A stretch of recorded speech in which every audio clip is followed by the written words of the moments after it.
It was 2 days before the Passover and the festival of unleavened bread.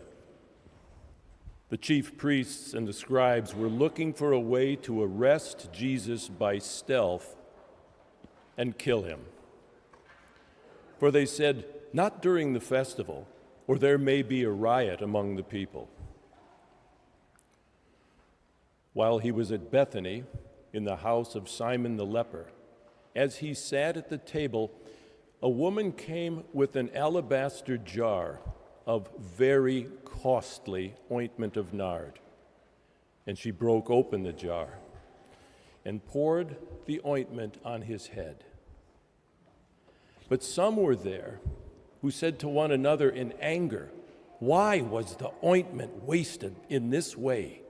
For this ointment could have been sold for more than 300 denarii and the money given to the poor." And they scolded her. But Jesus said, "Let her alone. Why do you trouble her? She has performed a good service for me. For you always have the poor with you, and you can show kindness to them whenever you wish, but you will not always have me. She has done what she could. She has anointed my body beforehand for its burial. Truly, I tell you, wherever the good news is proclaimed in the whole world, what she has done will be told in remembrance of her." Then Judas Iscariot, who was one of the 12, went to the chief priests in order to betray him to them.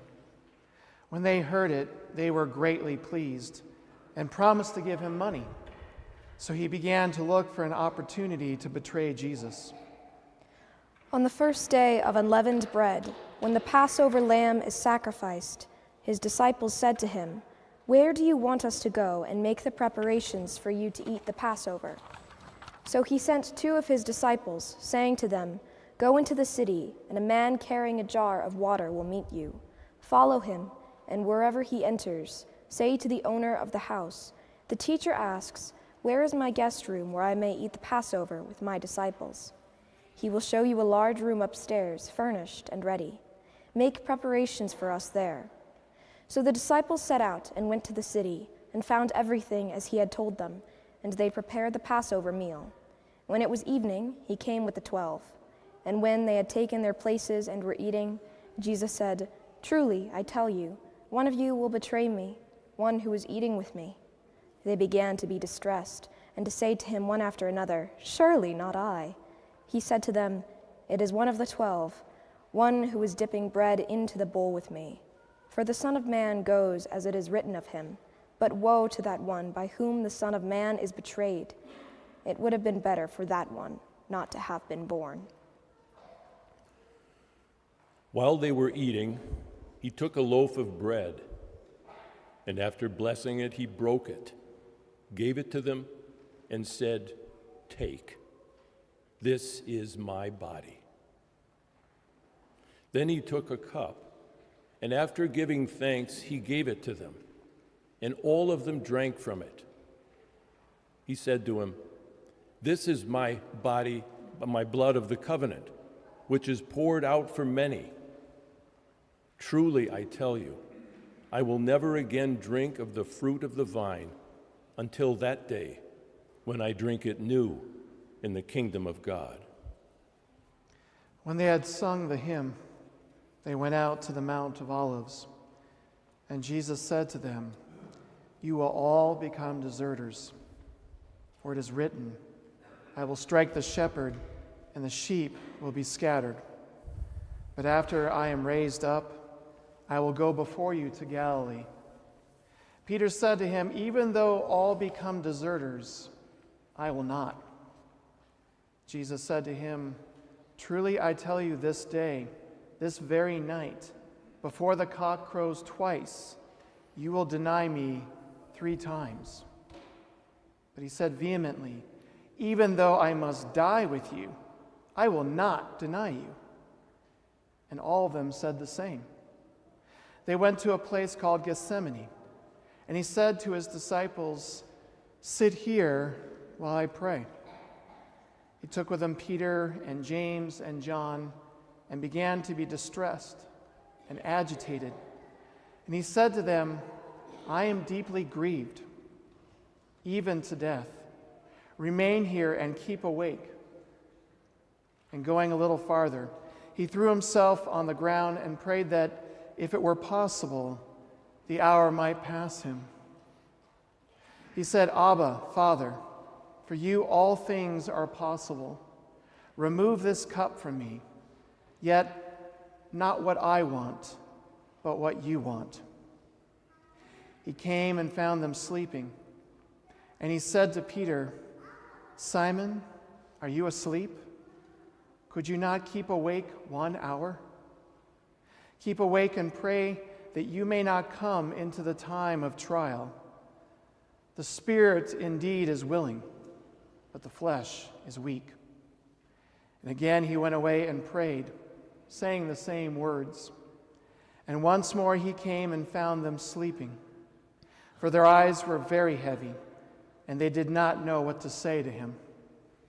He came a third time and said to them, Are you still sleeping and taking your rest? Enough. The hour has come. The Son of Man is betrayed into the hands of sinners. Get up, let us be going. See, my betrayer is at hand. Immediately, while he was still speaking, Judas, one of the 12, arrived, and with him there was a crowd with swords and clubs, from the chief priests, the scribes, and the elders.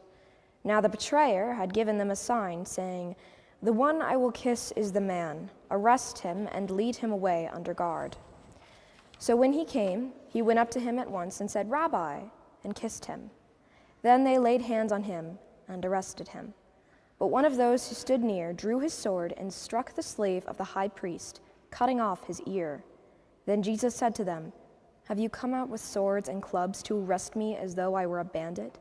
Day after day I was with you in the temple teaching, and you did not arrest me. But let the scriptures be fulfilled. All of them deserted him and fled. A certain young man was following him, wearing nothing but a linen cloth. They caught hold of him, but he left the linen cloth and ran off naked. They took Jesus to the high priest, and all the chief priests, the elders, and the scribes were assembled.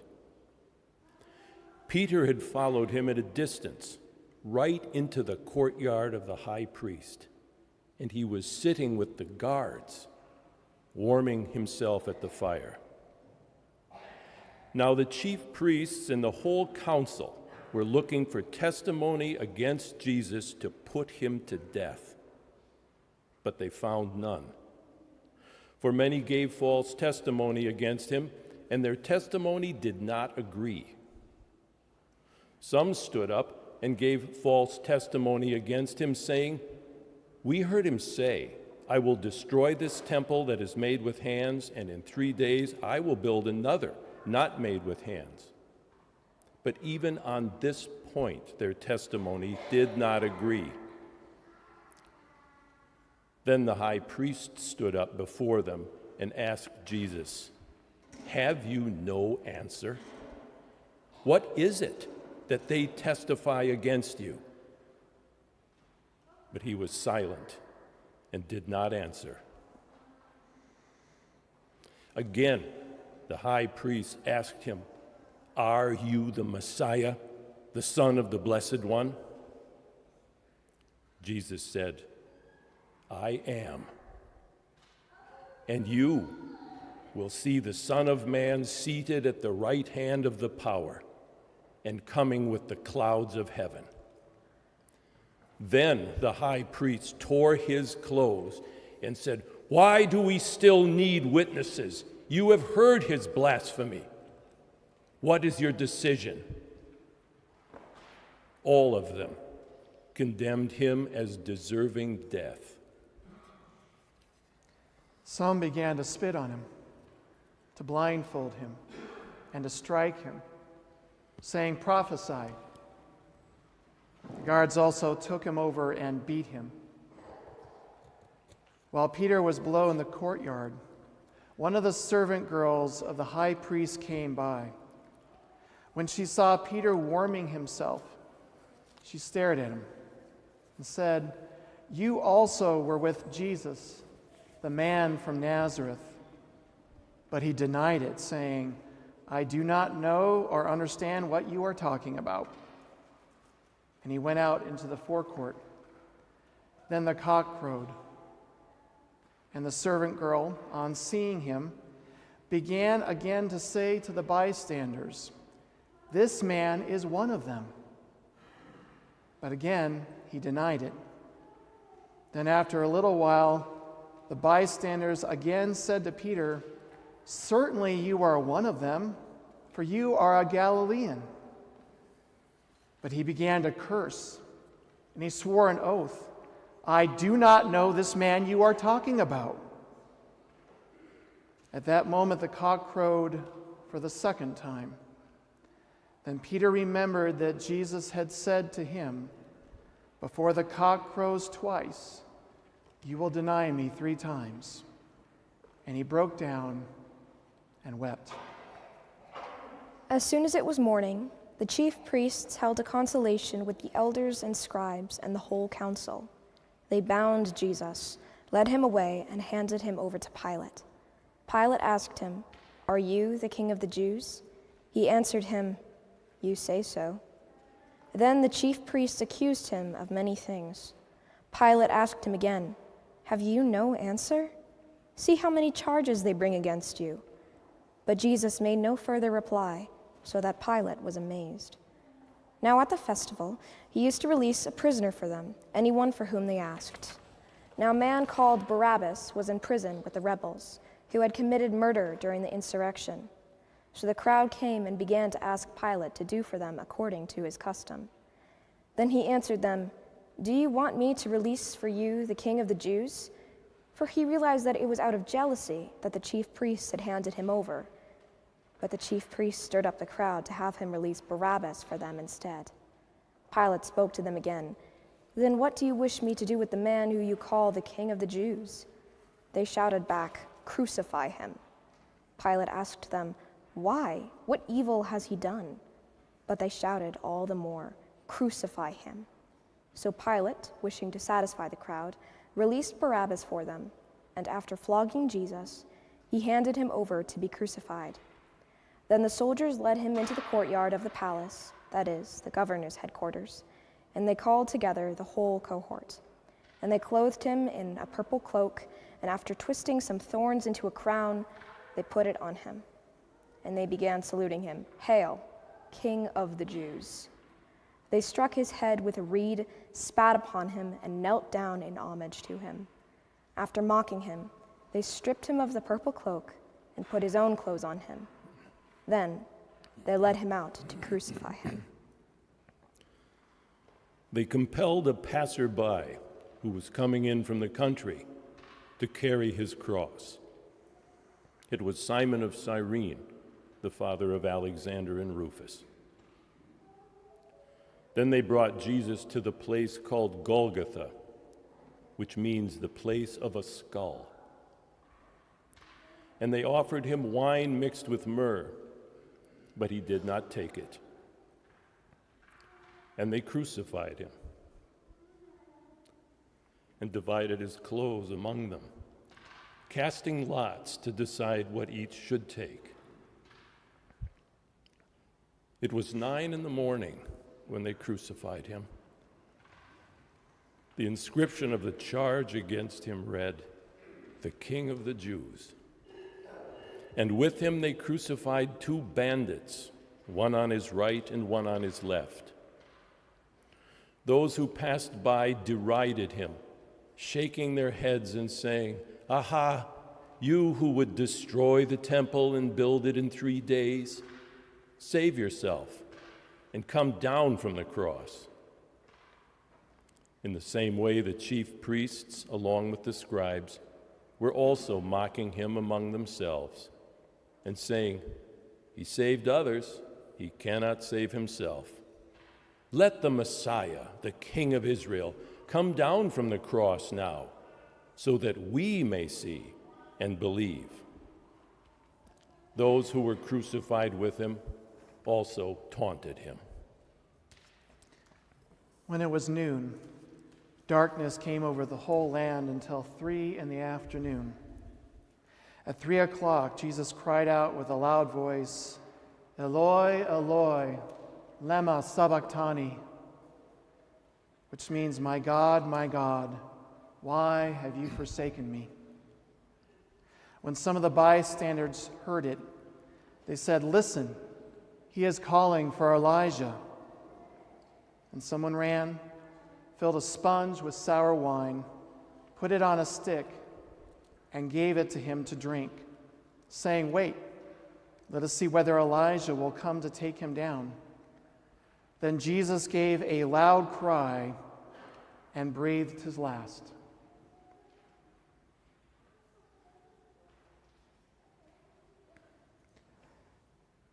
And the curtain of the temple was torn in two, from top to bottom.